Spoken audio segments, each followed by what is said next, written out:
Բարև ձեզ, ես Լենա Կարապետյանն եմ, դուք միացել եք Glendale News-ին, եթե մեր ալիք պարբերաբար այցելում եք, բայց դեռ չեք բաժանորդագրվել, այսօր այդ բացը լրացնելու լավագույն առիթն է։ Սեղմեք կոճակն ու սկսենք միասին քննարկել օրվա հրատապ թեմաների մանրամասները։ Միլիոնավոր դոլարների գողոն Կալիֆոռնիայի խանութներից օգոստոսի 1-ից 9-ը ոստիկանները խուզարկել են խանութներն ու առևտրի կենտրոնները։ Գործողությանը մասնակցել են ավելի քան 100 իրավապահ կառույցներ։ Նրանք աշխատել են ողջ Կալիֆոռնիա նահանգում, արդյունքում 9 օրվա ընթացքում առգրավվել են ավելի քան $1 միլիոն գողոն։ Ոստիկանները ձերբակալել են 97 կասկածյալի, նրանցից 8-ը մեղադրվում են ծանր հանցագործության մեջ։ Ընդհանուր առմամբ հայտնաբերվել է ավելի քան 8500 գողացվածիր։ Գողոնի արժեքը կազմել է $1.05 միլիոն։ Կազմակերպված հանցագործության դեմ պայքարի խումբը գործում է 2019 թվականից, այդ ժամանակից ի վեր իրականացվել է 4700 հետաքննություն, ձերբակալվել է ավելի քան 5300 անձ, առգրավվել է 1.6 միլիոնից ավելի գողացվածիր։ Դրանց ընդհանուր արժեքը գերազանցել է $76 միլիոն։ Հավայան կղզիներում շարունակում են հաշվել լալա արևադարձային փոթորիկի պատճառած վնասները։ Ավելի քան 100,000 մարդ մնացել է առանց էլեկտրականության։ Փոթորիկը տապալել է ծառեր եւ էլեկտրասյուներ, պաշտոնական աղբյուրները հաղորդում են մեկ զոհի մասին։ Աղետի գոտում ավելի քան 100 տուն հիմնովին ավերվել է։ Շատ ճանապարհներ փակ են մնում։ Ջրհեղեղի պատճառով հարավային հատվածում համայնքներն ամբողջությամբ մեկուսացված են, տեղում իրականացվում են մաքրման աշխատանքներ։ Փրկարարները վերանորոգում են վնասված կամուրջները, ճանապարհներն ազատում ընկած ծառերից։ Դպրոցները եւ պետական գրասենյակները փակ են։ Փոթորիկը շարժվում է դեպի արևմուտք։ Թրամփը անսպասելի կասեցրել է Կանադայի դեմ սահմանված 50%-անոց մաքսատուրքերը, նա հայտարարել է, որ Միացյալ Նահանգները եւ Կանադան համաձայնության են եկել։ Տուրքերի կասեցումը կտևի 3 օր, այս ընթացքում կողմերը կավարտեն փաստաթղթերի ձևակերպումը։ Գործարքի արդյունքում ամերիկյան ապրանքների համար կանադական շուկան կդառնա ավելի հասանելի։ Կանադայի վարչապետը հաստատել է լուրը, տուրքերի դադարը կգործի մինչև օգոստոսի 21-ը։ Զգալի առաջընթաց է գրանցվել, սակայն դեռ շատ անելիք կա, ասել է Քարնին։ Մաքսատուրքերը կարող էին ազդել ավելի քան $20 միլիարդ ներկրման վրա։ Տուրքերի տակ կհայտնվեին տասնյակ ապրանքատեսակներ հոկեյի մականներից մինչև շինանյութեր։ Առևտրային ներկայացուցիչների գրասենյակը հայտարարել է գործարքի որոշ կետերի մասին, այն ներառում է թվային առևտրի կարգավորումներ եւ տնտեսական անվտանգություն, սակայն ավտոմեքենաների մաքսատուրքերի հարցը դեռ քննարկման փուլում է։ Կանադացի պաշտոնյաները պահանջում են նաև պողպատի ու ալյումինի տուրքերի նվազեցում։ Թրամփը նախկինում բազմիցս էր սպառնացել Կանադային տուրքերով, այս անգամ կողմերը կարծես կարողացան ժամանակավոր փոխզիջում գտնել։ Արդյոք Վաշինգտոնը հարավային Կորեային միայնակ կթողնի Հյուսիսային Կորեայի դիմաց, փորձագետները մտահոգված են։ Թրամփն անսպասելի հրամայել է կրճատել ԱՄՆ հարավային Կորեա համատեղ զորավարժության տևողությունը։ Արդյունքում ընթացող վարժանքները կավարտվեն օգոստոսի 21-ին, նախապես հայտարարված օգոստոսի 27-ի փոխարեն։ Թրամփը փոփոխությունները հիմնավորում է Կիմ Չեն Ընի հետ իր լավ հարաբերություններով, իսկ զորավարժությունները համարում է Հյուսիսային Կորեային ուղղված թշնամական քայլ։ ԱՄՆ պաշտպանության նախարարության պաշտոնյան հաստատել է փոփոխությունների մասին լուրերը, որոշ վարժանքներ չեղարկվել են կամ փոխարինվել համակարգչային մոդելավորմամբ։ Թրամփը հավաստիացրել է, որ այդ փոփոխությունների հետևանքով հարավային Կորեայի անվտանգությունը չի տուժելու։ Այժմ ԱՄՆ-ն շուրջ 28,000 զինվոր ունի հարավային Կորեայում։ Նրանք պաշտպանում են երկիրը Հյուսիսային Կորեայի սպառնալիքներից։ Հյուսիսային Կորեան նախկինի պես քննադատում է ԱՄՆ հարավային Կորեա զորավարժանքները, դրանք որակելով ներխուժման փորձ։ Լոս Անջելեսի Boyle Heights թաղամասի պահեստի հրդեհից վնասված տեղական բիզնեսները դաշնային աջակցություն կստանան, այս մասին հայտարարել է Կալիֆոռնիայի նահանգապետը։ Աջակցությունը կլինի ցածր տոկոսադրույքներով վարկերի տեսքով, դրանք նախատեսված են ֆինանսական կորուստներ ունեցած ձեռնարկությունների համար։ Ծրագրի շրջանակում տրամադրվում է մինչև $2 միլիոն։ Տոկոսադրույքը սկսվում է 4%-ից բիզնեսների համար։ Մասնավոր ոչ առևտրային կազմակերպությունները վճարելու են 3,6%։ Վարկը տրվում է մինչև 30 տարի ժամկետով, առաջին տարին վճարումներ անելու կարիք չկա։ Գումարը կարող է ծախսվել աշխատավարձերի կամ պարտքերի վրա։ Աջակցությունը վերաբերում է նաև կրոնական կազմակերպություններին, Boyle Heights-ի հրդեհից տուժածները կարող են դիմել հիմա։ Ամերիկայում հսկայական անտառներ կարող են ոչնչացվել, կառավարությունը պատրաստվում է վերացնել պաշտպանական կանոնակարգը, այն վերաբերում է ավելի քան 50 միլիոն ակր անտառի, 2001 թվականի կանոնը արգելում էր ճանապարհաշինության, հանքարդյունաբերության և այլ աշխատանքներ, եթե դրանք վնասում են անտառներին։ Գյուղատնտեսության նախարարը կողմ է պաշտպանական կանոնակարգի վերացմանը, շարունակում է պաշտպանել այս ծրագիրը։ Նա վստահեցնում է, որ դա կօգնի անտառների առողջացմանը, սակայն փորձագետները հակառակ կարծիքի են։ Ընդհանուր առմամբ այս կանոնը վերաբերում է ԱՄՆ անտառների 30%-ին, հանրային քննարկումները կշարունակվեն մինչև սեպտեմբերի 21-ը։ Շատ համայնքներ մտահոգված են այս որոշման հնարավոր հետևանքներով։ Բնապահպանական կազմակերպությունները պատրաստվում են դատական պայքարի։ ԱՄՆ Առողջապահության ազգային ինստիտուտի նախկին պաշտոնյան մեղավոր է ճանաչվել Դեյվիդ Մորենսը, ընդունել է, որ ջնջել է պաշտոնական նամակները, որոնք վերաբերվել են կորոնավիրուսի ծագմանը։ Նա դրանք ուղարկել էր անձնական հասցեից հետաքննությունից խուսափելու համար։ Մորենսը նաև խոստովանել է, որ խոչընդոտել է դաշնային հետաքննությանը։ Հետաքննողները գտել են Մորենսի ջնջված նամակները, նա գրել էր, որ օգտագործում է անձնական հասցեն ոչինչ չթողնելու համար։ Դատախազները նշել են, որ նա չարաշահել է իր պաշտպանական լիազորությունները։ Մորենսին սպառնում է բանտարկություն մինչև 5 տարի ժամկետով։ Դատարանը վճիռը կհայտարարի դեկտեմբերին։ Սա առնվազն անուղղակի հաստատում է շրջանառվող վարկածը, որ պաշտոնյաները կորոնավիրուսի մասին ճշմարտությունը թաքցրել են հանրությունից։ Կորոնավիրուսի ծագման մասին հարցերը մնում են օրակարգում։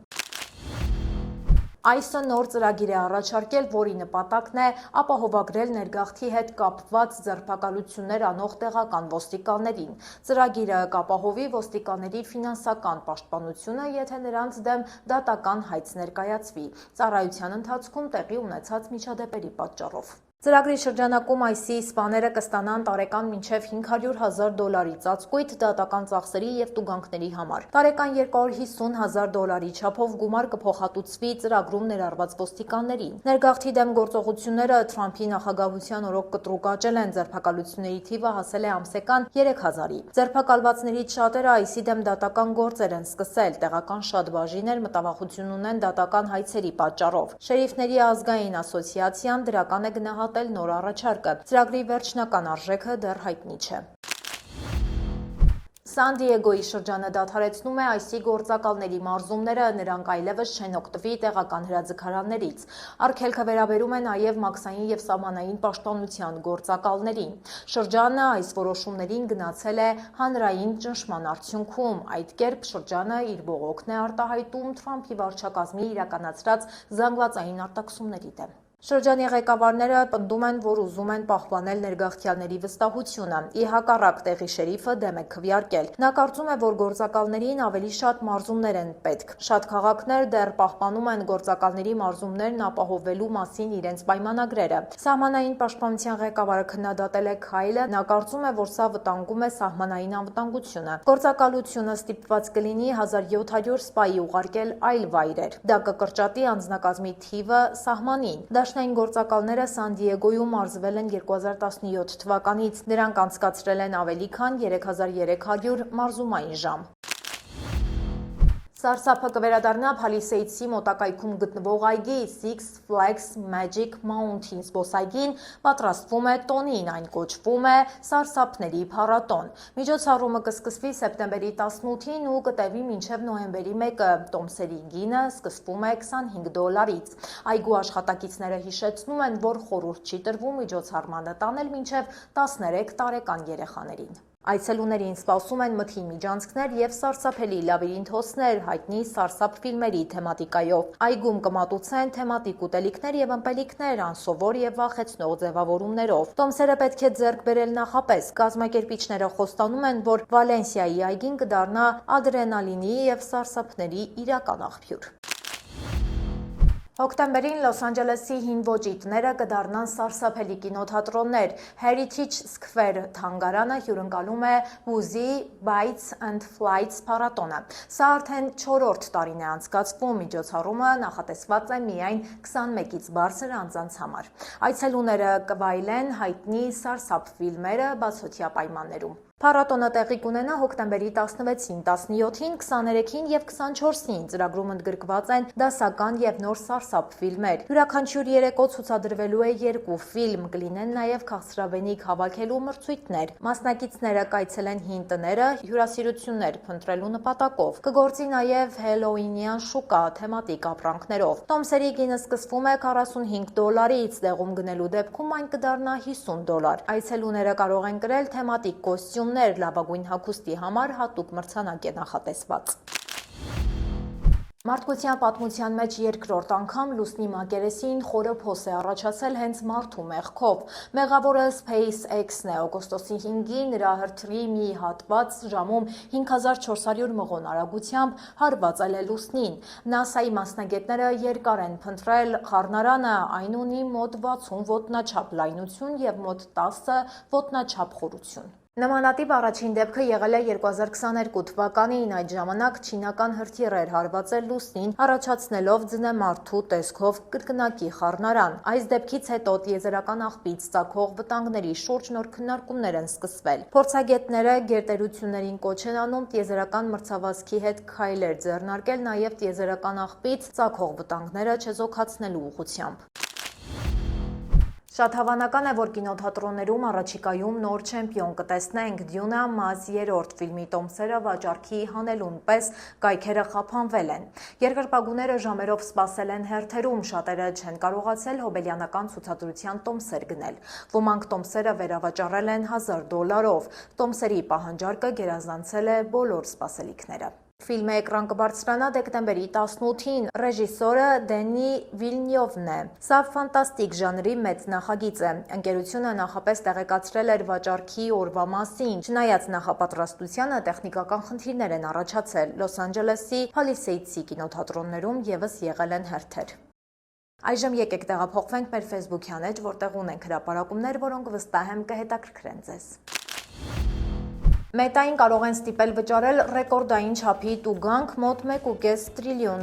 Կալիֆորնիայի դաշնային դատարանում սկսվել է դատավարություն ընդդեմ տեխնոհսկայի։ 29 նահանգներ մեղադրում են ընկերությանը։ Նրանք պնդում են, որ Մետայի հավելվածները վնասում են երեխաների հոգեկան առողջությանը։ Դատախազները պնդում են, որ Մետան երեխաներին կախվածության մեջ է գցում։ Ընկերությանը սպառնում է մինչև $1.4 տրիլիոն տուգանք։ Մետայի փաստաբանները հերքում են մեղադրանքները, նրանք պնդում են, որ ընկերությունը հոգ է տանում անվտանգության մասին։ Ցուցմունք կտա նաև Ցուկերբերգը։ Դատավարությունը կտևի 6 շաբաթ, ավելի վաղ Լոս Անջելեսում դատարանը տուգանել էր Մետային։ Վիրջինիայի դպրոցում հրդեհի պատճառ կարող է լինել հսկայականոցը։ Հրշեջները 8 ոտնաչափ երկարությամբ պիթոնին հայտնաբերել են հրդեհը մարելիս։ Օձը մի շարք այլ կենդանիների հետ եղել է կենսաբանության դասարանում վանդակի մեջ որպես ուսումնական նյութ։ Ըստ հրշեջների վարկածի հսկա սողունը գիշերը դուրս է եկել վանդակից, վնասել էլեկտրական լամպը, ինչից էլ հրդեհ է ծագել։ Դպրոցում սակայն համոզված են, որ պիթոնն անմեղ է։ Նրանք կարծում են, որ սողունը վանդակից դուրս է եկել ավելի ուշ հրդեհից փախչելու համար։ Ամեն դեպքում կրակից դպրոցում մոտ 10 դասասենյակ է տուժել, իսկ պիթոնը դեռ մնում է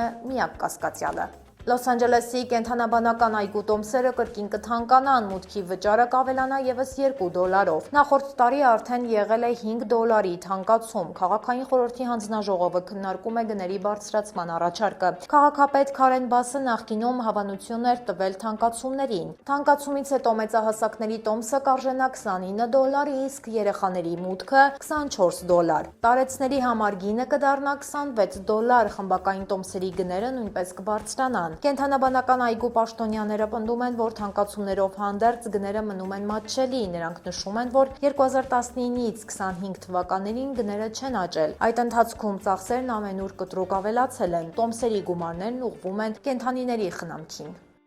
Ես ձեզ հրաժեշտ եմ տալիս, թողարկումը կշարունակի Մանու Հարությունյանը, պատմելով Վիլյամ Սարոյանի անհավանական ճանապարհը։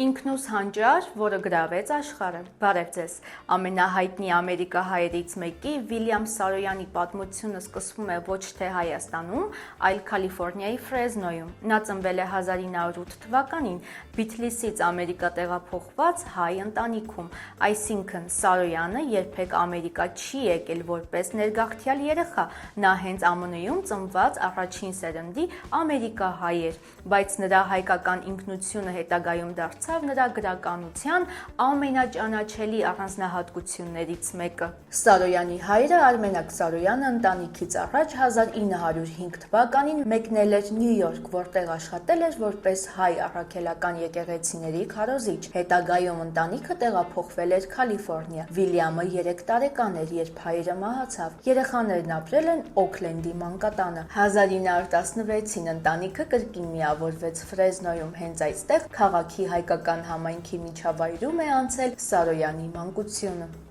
Սարոյանի ազդեցությունը դժվար է չափել միայն մրցանակներով։ Նրա անունը կարելի է միանշանակ դնել 20-րդ դարի այն հեղինակների կողքին, որոնք իրենց ազգային փորձը վերածեցին համամարտկային գրականության։ Նրա գրական ճանապարհը մասշտաբով եւ ճանաչմամբ համեմատելի է այնպիսի հեղինակների ազդեցության հետ, ինչպիսիք են Ջոն Սթայնբեքը եւ Էրնեստ Հեմինգուեյը, բայց Սարոյանը մնաց ինքնատիպ, պարզ, հումանիստական ու շատ անձնական։ Տպավորիչն այն է, որ Սարոյանը դպրոցը չի ավարտել եւ մեծ մասամբ ինքնակրթությամբ է ձևավորվել որպես գրող։ 12 տարեկանում Մոպասանի պատմվածքը կարդալուց հետո նրա մեջ ձևավորվեց գրող դառնալու վճռական ցանկությունը։ 1928-ին նրա առաջին պատմվածքը տպագրվեց Overland Monthly-ում, իսկ 1934-ին Story ամսագիրը հրապարակեց The Daring Young Man on the Flying Trapeze։ Դրանից հետո նրա գրական կարիերան սրընթաց առաջ գնաց։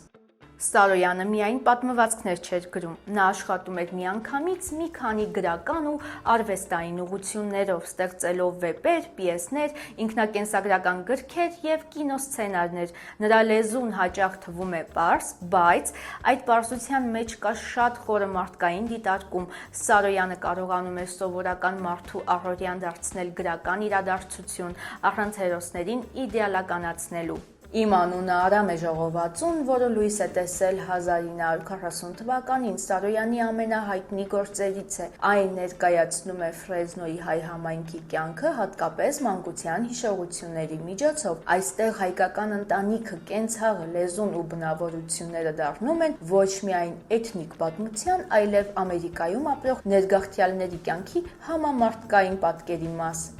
Մյուս կարևոր կանգառը կյանքի լավագույն տարիները պիեսն է։ Այստեղ Սարոյանը ցույց է տալիս մարդկանց, որոնք տարբեր պատճառներով հայտնվել են նույն տարածքում, բայց յուրաքանչյուրն ունի իր պատմությունը։ Պիեսը նրան բերեց Նյու Յորքի դրամատիկական քննադատների մրցանակը եւ Պուլիցերյան մրցանակը։ Սարոյանը, սակայն, հրաժարվեց Պուլիցերյան մրցանակից, չցանկանալով, որ բիզնեսը որոշի արվեստի արժեքը։ Մարդկային կատակերգությունը Սարոյանի մյուս մեծ հաջողությունն էր։ Երկրորդ համաշխարհային պատերազմի տարիներին նա գրել է ֆիլմի սցենարը, որը հետագայում վերածվեց նաև վեպի։ 1943 թվականին ֆիլմը արժանացավ Օսկարի լավագույն օրիգինալ պատմության համար։ Ստեղծագործության կենտրոնում պատերազմի պայմաններում ապրող ամերիկյան փոքր քաղաքի մարդիկ են, եւ հենց այդտեղ Սարոյանը պատերազմի մեծ թեման պատմում է սովորական մարդկանց ճակատագրերի միջոցով։